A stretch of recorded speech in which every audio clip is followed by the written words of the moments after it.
Eu achei que já tinha visto de tudo nessa vida. Vi casamento ruir, vi dinheiro sumir, vi doença levar gente boa. Mas eu juro por Deus que o descaso que estou vivendo agora é o mais cortante que uma faca. Você não acredita na ingratidão, na falta de memória, na audácia que se instalou dentro da minha própria casa. Sabe aquele ditado? Cria corvos e eles te arrancarão os olhos. Pois é, eu troquei meus sonhos, minha carreira, a estabilidade financeira que eu poderia ter tido e até a minha saúde, sim, minha saúde, por duas criaturas que eu amei e criei com a alma. E o que me sobra hoje? Silêncio. É como se eu tivesse falado sozinha por 20 anos. Eu não tô falando de dinheiro não, viu? Dinheiro a gente recupera.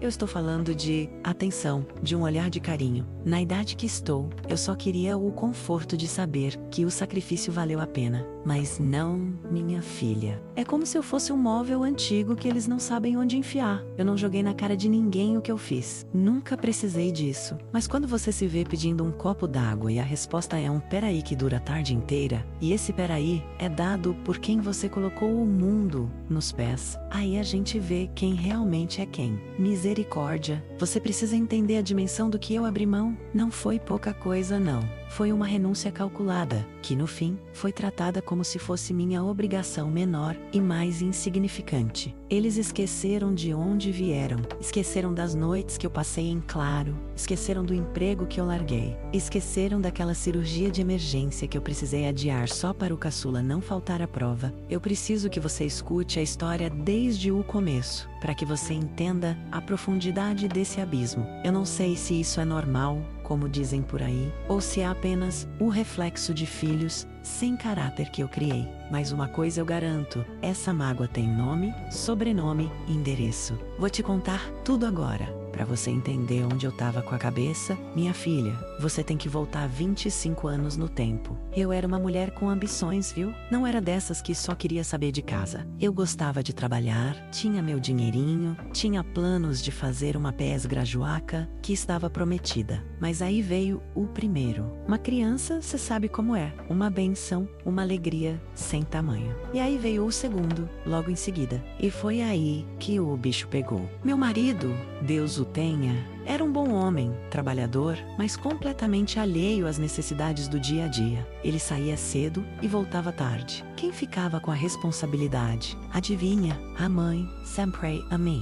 Eu estava prestes a aceitar uma promoção que me faria viajar, que me daria um salário excelente, que me colocaria em outro patamar profissional. Mas quem ficaria com eles? Babá? Creche de tempo integral? Eu não confiava, não achava justo. Eu olhava para aqueles dois anjinhos dormindo e pensava, se eu não fizer isso agora, quem fará? Menina, eu respirei fundo, e numa decisão que hoje me parece de uma ingenuidade atroz, eu larguei tudo. Eu disse não para o meu chefe, inventei uma desculpa qualquer e passei a viver em função dos horários deles. Eu troquei a executiva promissora pela mãe integral. E não me arrependo do cuidado. Veja bem, o que me dói é o resultado desse cuidado. Eu não só deixei a carreira, viu? Eu deixei a saúde. Você se lembra daquele meu problema de pressão que começou? Eu tinha que fazer exames periódicos, precisava de um acompanhamento rigoroso, mas sempre tinha uma prova final, uma apresentação de trabalho, uma viagem da escola, um dente ciso nascendo. Eu adiava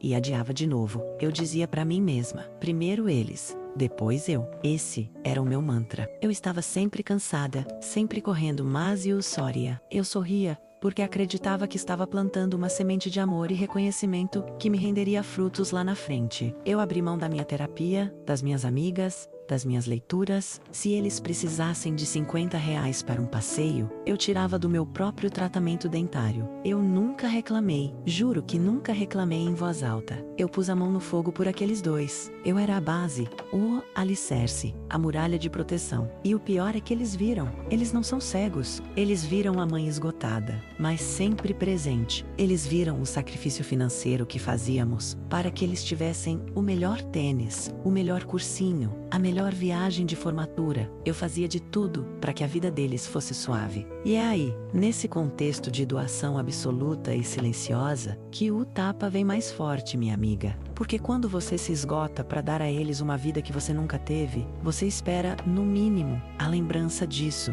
Menina, a vida tem dessas coisas. A gente acha que as grandes traições vêm de fora, de inimigos ou de estranhos. Mas não, muitas vezes o golpe mais baixo vem de quem a gente mais protegeu. A máscara caiu de uma forma tão simplória, mas tão dolorosa, que eu demorei a processar. Sabe aquele meu problema de coluna que eu te contei? Aquele que eu adiei de tratar por uns 10 anos, porque sempre havia algo mais urgente na vida dos meus filhos? Pois bem, ele piorou de repente. Eu mal conseguia levantar da cama, sem sentir um choque elétrico na perna. O médico foi categórico. Precisava de repouso absoluto por pelo menos 3 semanas. E fisioterapia intensiva. Aí é que a porca torce o rabo, minha amiga. Pensei, bom, agora é a hora que eles retribuem um pouquinho do cuidado. Vão revezar para me ajudar com a casa, com as compras, com o mínimo. Eu chamei o mais velho, que já tem 30 e poucos anos, uma vida feita, casado, mas mora aqui perto. Pedi para ele passar de manhã, só para me trazer o pão e ver se eu estava precisando de alguma medicação. Ele bufou. Bufou, você acredita? Disse que estava muito atarefado com o trabalho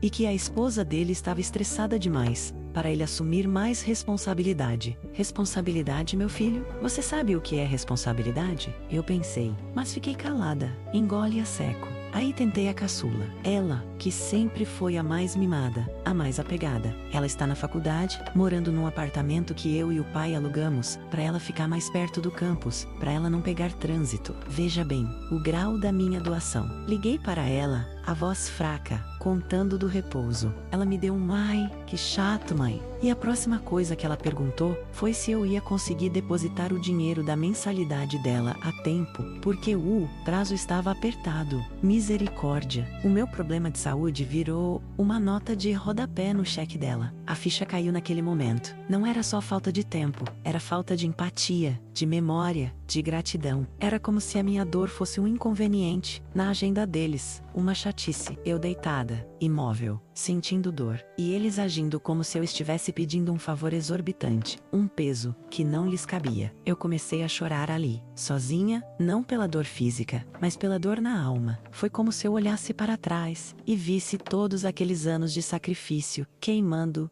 num fogo frio. Aquele peraí que eu te falei no começo, amiga, ele virou uma indiferença estrutural. Aí eu tive que tomar uma decisão. Não podia ficar ali, inerte, me afogando na mágoa. Você sabe, quando a gente é mãe, a gente passa a vida inteira sentindo culpa por qualquer coisa. Se a comida não agrada, é culpa nossa. Se o filho tropeça, a gente devia ter alertado. É um fardo que carregamos. E, mesmo com aquela dor lancinante na coluna, minha primeira reação foi: será que eu não ensinei direito? Será que eu fiz demais? Mas aí, minha amiga, o sangue ferveu. Eu olhei pro teto e pensei: chega de sentir culpa. Quem deveria estar sentindo vergonha não sou eu. Eu percebi que o meu silêncio e a minha doação incondicional criaram 2 adultos mimados e cegos. Eles se acostumaram tanto a ter a mãe como um recurso infinito, sempre disponível e sem custo, que simplesmente internalizaram que minha vida não tinha valor próprio, apenas função utilitária para eles. Eu era o caixa eletrônico, a enfermeira, a cozinheira, a motorista. O que eu faria? Eu tinha 2 opções. Ou eu continuava sofrendo em silêncio, me contentando com a miséria da ingratidão. Ou eu dava um jeito de chacoalhar a estrutura, de mostrar que a mãe também sangra, que a mãe tem limites. Eles só entenderiam se sentissem o impacto do meu não. A decisão foi dolorosa, mas necessária. Eu ia usar a única alavanca que eu tinha, que era a interrupção estratégica do meu serviço. Não era vingança, viu? Era lição de moral. Peguei o celular, tremendo de dor e de indignação, e fiz o que nunca havia feito em toda a minha vida. Liguei para o banco e cancelei a transferência de mesada da caçula. Aquela mensalidade da faculdade que ela estava tão preocupada em pagar, taria que o esperou. Eu usei a dor como combustível. Em seguida, liguei para a nora. Com a voz firme, mas educada, disse: minha querida, diga ao meu filho que estou muito doente. Preciso de repouso absoluto. A chave da casa está na vizinha. Por favor, avise que as contas de água e luz estão no balcão, e que, a partir deste mês, como estou indisposta, ele terá que assumir o pagamento delas, já que eu não tenho mais condições de ir ao banco. Eu sabia que isso ia causar um rebuliço. O mais velho nunca teve que se preocupar com contas aqui de casa. Era sempre eu que dava um jeito, que fazia malabarismos. Mas era hora de ele sentir o peso da responsabilidade. Aquele mesmo peso que eu carreguei sozinha por décadas. Eu respirei fundo, tomei meu remédio para a dor e me preparei. O confronto estava apenas começando. Eles iriam sentir minha falta de um jeito que nunca imaginaram. Minha amiga, o silêncio daquela casa era ensurdecedor. Eu estava deitada, com a dor física me consumindo, mas com uma paz estranha na alma, porque eu estava finalmente agindo por mim. O plano era simples: fechar a torneira do serviço materno. Eu não ia cozinhar na ia limper. E o mais importante, não ia mais ser a solução imediata para os problemas financeiros deles. A primeira reação veio do meu filho mais velho. Você não acredita na ligação que ele me fez. Não foi perguntando da minha saúde, não. Foi perguntando se a mãe dele havia perdido o juízo. Ele me ligou com aquela voz de vítima dizendo: Mãe, como assim eu tenho que pagar a conta de luz? Você está me apertando. Eu tenho a minha casa, meus compromissos. Eu, deitada, olhei para o teto e pensei na audácia. Esse sem-vergonha teve a coragem de me acusar de aperto quando eu mal conseguia ir ao banheiro sozinha. Eu respondi com a voz mais monótona e fria que consegui: Meu querido, eu estou em repouso absoluto, conforme o médico me instruiu. Minhas economias estão indo para remédios e fisioterapia. É uma emergência. Eu conto com a sua ajuda. Afinal, foram anos de dedicação minha para que a sua vida fosse confortável. E desliguei antes que ele pudesse argumentar. E a caçula? A caçula, ela não ligou. Ela mandou mensagem de texto. Uma mensagem cheia de emojis de carinhas tristes, dizendo que a faculdade ia trancar o nome dela e que isso era muita sacanagem. Zero preocupação com a minha coluna, só com a matrícula dela. A minha resposta foi cirúrgica. Eu escrevi: quando você tiver um tempo para vir cuidar da sua mãe doente, a gente conversa sobre a mensalidade. Prioridades, minha filha, você aprende sobre elas agora. A casa estava um caos. E eu sabia disso. O mais velho não vinha porque a nora não deixava, e ele era um banana. A caçula estava irritada e ocupada demais com a vida social dela. A cozinha ficou intocada. E eu estava me alimentando de sopa instantânea que a vizinha, bendita seja, trouxe para mim. A situação chegou a um ponto que o meu filho ligou, desesperado. Não porque eu estava mal, mas porque ele não conseguia acessar a fatura do cartão de crédito que eu administrava para ele, menos mais um serviço que eu fazia. Ele estava em pânico porque o cinema de sexta ia ser comprometido. Foi a gota d'água. Eu me senti usada, um objeto descartável. Eu sabia que a hora do acerto de contas, do confronto verbal, tinha chegado. Eu tinha que colocar os pingos nos is e tirar essa dor de dentro do peito, nem que fosse para rasgar a garganta. A crise se instalou, minha amiga. O filho mais velho, vendo que a mãe não ia ceder e que as contas da casa estavam apertando a vida dele, finalmente resolveu aparecer. Não veio com flores, viu? Veio com a cara amarrada, como se estivesse fazendo um favor a um estranho. Ele entrou no quarto com uma pilha de boletos na mão, e a caçula vinha atrás, com aquele ar de mártir, as lágrimas de crocodilo já nos olhos, pronta para o teatro. Eu levantei um pouco na cama apesar da dor, porque eu precisava de dignidade para aquele momento. Olhei para os dois, para os meus filhos criados, alimentados, educados, e comecei a falar. E juro, foi a primeira vez que eu tirei a voz de mãe, boazinha e eu sei, a voz da mulher que foi traída na confiança. Eu chamei vocês aqui não para discutir a conta de luz, nem a sua mensalidade, minha filha, eu disse, olhando fixamente para eles. Eu chamei vocês aqui para falar de memória e de caráter. O mais velho tentou me interromper dizendo: Mãe, a gente sabe que você fez muito, mas a gente também tem a nossa vida. Eu o cortei na hora. Sua vida, meu filho, a sua vida foi construída em cima do sacrifício da minha. Você pensa que a sua carreira caiu do céu? Eu larguei a minha para garantir que você não perdesse um dia de aula. Eu trabalhei em 2 empregos de meio período, fazendo faxina, costurando, para que você tivesse o cursinho que te colocou nessa faculdade de grife. A caçula começou a choramingar. Mãe, não fala assim, a gente te ama. Amar? Vocês amam o quê? O serviço que eu presto? O dinheiro que eu dou? Perguntei, sentindo as lágrimas quentes de indignação. Quando foi a última vez que você me perguntou sobre a minha saúde, minha filha? Quando foi que você se importou com o meu problema na coluna, que tá aí porque eu passei anos carregando peso e adiando o tratamento para cuidar de vocês? Eu falei da minha promoção perdida, da saúde que eu negligenciei, da terapia que eu nunca fiz, porque o dinheiro era sempre direcionado para as necessidades deles. E o não grita, mas a minha voz tinha o peso de todos os anos de silêncio. Vocês me transformaram em uma ferramenta, e agora que a ferramenta quebrou, vocês querem descartá-la. Mas eu não sou descartável. Eu sou a mãe de vocês, e eu mereço respeito e atenção, não como pagamento, mas como decência humana. Se eu tivesse caído dura aqui, vocês só teriam sentido falta do depósito bancário. O silêncio deles foi a resposta. Eles estavam pálidos. A caçula parou de chorar, e o mais velho baixou a cabeça, esmagado pelo peso da verdade. A lição estava sendo servida fria. Eu pensei, minha amiga, que depois daquela explosão de sinceridade, que mais parecia um sermão de púlpito de tão intenso, que a ficha teria caído. Pensei que eles envergonhados, Iron sei a jorrer, pedir perdão e começar a agir como gente civilizada, com um mínimo de consideração, pura ilusão de mãe. O mais velho, o cínico, levantou a cabeça e com a maior cara de pau do mundo, tentou inverter a situação. Mãe, a senhora está sendo muito injusta, ele disparou, com aquela voz de quem se sente vítima. A senhora está nos fazendo sentir culpados por escolhas que vezes a senhora fez. Ninguém pediu para a senhora largar o trabalho. Isso foi uma decisão sua. A senhora tem que parar de jogar isso na nossa cara. Menina, você precisava ver o meu rosto, Audácia. Ele estava me dizendo que o sacrifício que eu fiz por eles era, na verdade, um problema vezes meu, uma neurose materna que eu agora estava usando para chantageá-los. Eu sentia a pressão subir. A dor na coluna parecia pequena, perto do que eu sentia no peito. Era a desvalorização total da minha existência como mãe. Então é isso? Eu perguntei, quase engasgando. Eu passei 20 anos dedicando cada gota de energia para que vocês tivessem oportunidades,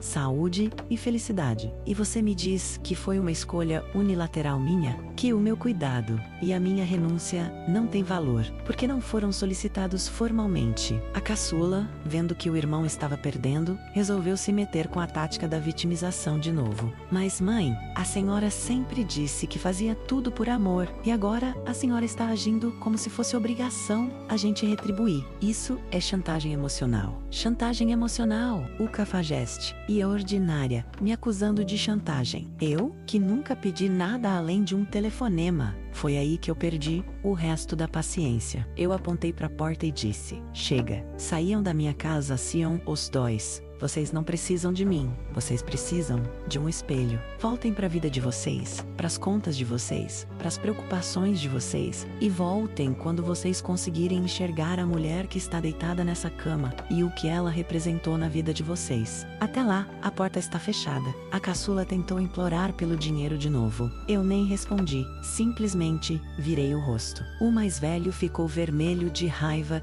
e de constrangimento, menos afinal, era ele quem estava falhando como filho. Eles saíram batendo a porta. Foi horrível, mas eu precisava desse rompimento. Eu tinha que me salvar daquele ciclo de ingratidão. Minha amiga, fiquei uma semana inteira sozinha depois do confronto. E foi a semana mais dolorosa e libertadora da minha vida. A dor física estava ali, claro, mas o peso da decepção tinha diminuído. Eu estava cuidando de mim pela primeira vez em muito tempo. A vizinha continuava sendo um anjo, me trazendo as refeições e me ajudando com o básico. E eu comecei a usar esse tempo de repouso para pensar na minha vida. Eu liguei para aquela minha amiga antiga, aquela que mora no sul, e conversamos sobre a possibilidade de eu voltar a estudar alguma coisa. Eu comecei a planejar meu futuro. E os filhos? Silêncio total por uns 5 dias. Eu sabia que eles estavam se virando com dificuldade. O mais velho teve que se humilhar para a esposa para conseguir o dinheiro das contas, e a caçula estava desesperada com o prazo da faculdade. Eles estavam sentindo o impacto do eu não posso da mãe. Aí, no 6º dia,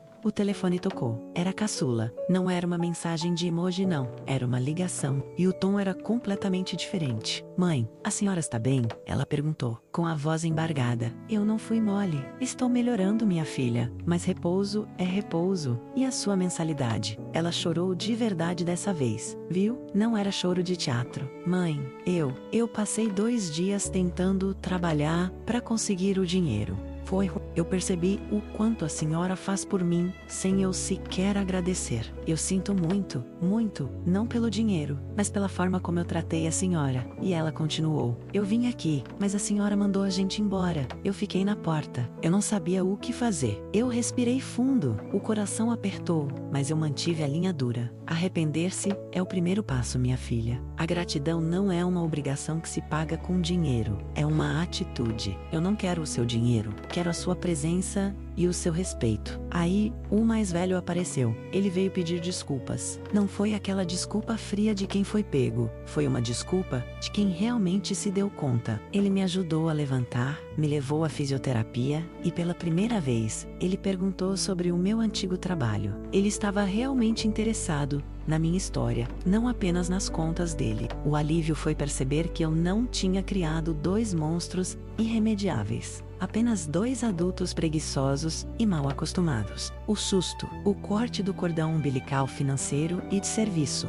foi o choque que eles precisavam para acordar para a vida e para a mãe, que tinha um. Olha, minha querida, a história não terminou com um abraço de novela e lágrimas de alegria, mas com um novo começo. Mais honesto, eu não voltei a ser a mãe integral que eu era. E essa é a lição mais importante que eu tirei de tudo isso. O sacrifício, quando é total e constante, sem reciprocidade nem reconhecimento, vira apenas serviço. E serviço, você sabe, é descartável. O que eu aprendi é que a gente precisa estabelecer limites, mesmo que isso doa na alma. Se você não cobra o seu valor, as pessoas, até mesmo seus filhos, vão achar que você não tem valor. A gente precisa deixar de ser o alicerce silencioso e começar a ser a pessoa visível, que também tem necessidades e sonhos. Depois desse episódio, as coisas mudaram por aqui. O mais velho, aquele sem vergonha, agora me liga todos os dias para perguntar da fisioterapia. Ele até começou a fazer o supermercado da casa e me obrigou a procurar aquele meu tratamento dentário que eu adiava. A nora, que era uma mosca morta, veio até aqui e pediu desculpas pela grosseria inicial. E a caçula, ela aprendeu a lição. Ela voltou para o apartamento, mas agora ela vem aqui nos fins de semana. Ela não vem só para lavar roupa, não. Ela senta do meu lado, pergunta sobre as minhas coisas, me faz companhia, enquanto eu assisto Angela, minha série. O dinheiro da faculdade eu voltei a pagar, claro, mas agora ela sabe o preço do esforço. Não se iluda, viu? Eles ainda são jovens e egoístas, de vez em quando. Mas agora eles sabem que a mãe deles não é um robô de apoio. Eles sabem que se o limite for cruzado, o pau quebra.